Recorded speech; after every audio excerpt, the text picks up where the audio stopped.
Hello, I'm Brigantia Blackbird of the Blackbird Grimoire. Welcome back to Pagan Tales. And throughout the month of May, we are going to be focusing upon divine pairs and divine marriages. And this week we begin with Odin and Frigga. So a very quick reminder of who these personages are. If you are not super familiar with the Norse or Germanic pantheons, just to let you know, I'm sure I doubt anyone really needs this reminder, but just in case, Odin is referred to as the All-Father, the King of the Aesir. He's a god of wisdom, intuition, intelligence, poetry, and war.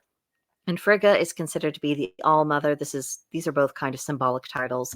She's Queen of the Aesir, a goddess of prophecy, fertility, marriage, weather, and clouds. So that is, essentially the essence of who they are, and that gives us something to build off on as we start examining their relationship and how their qualities, what it really means in that divine marriage.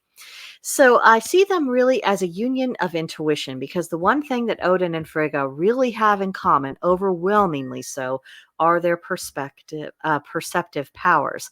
That trait not only makes them effective rulers, but it makes them very worthy rulers. Because remember, when Odin goes off on his travels, the person who sits upon his throne is Frigga. So she is absolutely a co-ruler with him. But more importantly, they share a common lens through which to view reality, that intuitive lens. And having that common lens and worldview, that's extremely beneficial for a marriage, whether it is a divine marriage or a human marriage. So if I were to describe them, I would really describe them as the wanderer and the hearth keeper, because Odin, of course, is known for his travels throughout all of the realms. He wants to see it all, he wants to do it all, he wants to understand it all. Whereas Frigga is known more so for keeping the home fires burning. She's the one who's dealing with a lot of the Asgard matters, the household rule, dealing with the children in a much more up close and personal way, encouraging the example of marriage and things of that sort. He's about going out, she's about more so staying put. And while they do have opposite inclinations, they are complements of each other, and possessing strengths that make up for your spouse's weaknesses, that really does strengthen the marriage. And also their differing qualities that make sure that the responsibilities that they share, that they do need to see are carried out, they do remain to get taken care of, each in their turn. Now, of course, they're not perfect.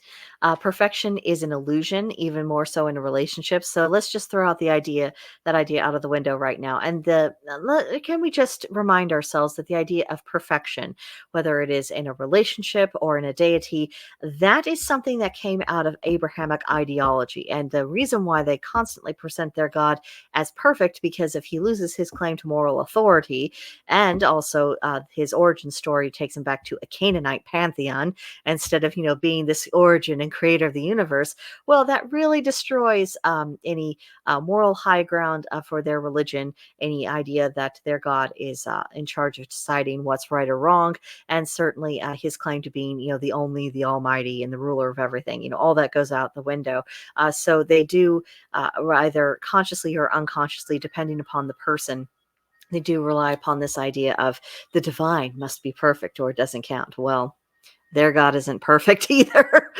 So perfection very much is an illusion. So again, throw that idea out the window. And also marriage.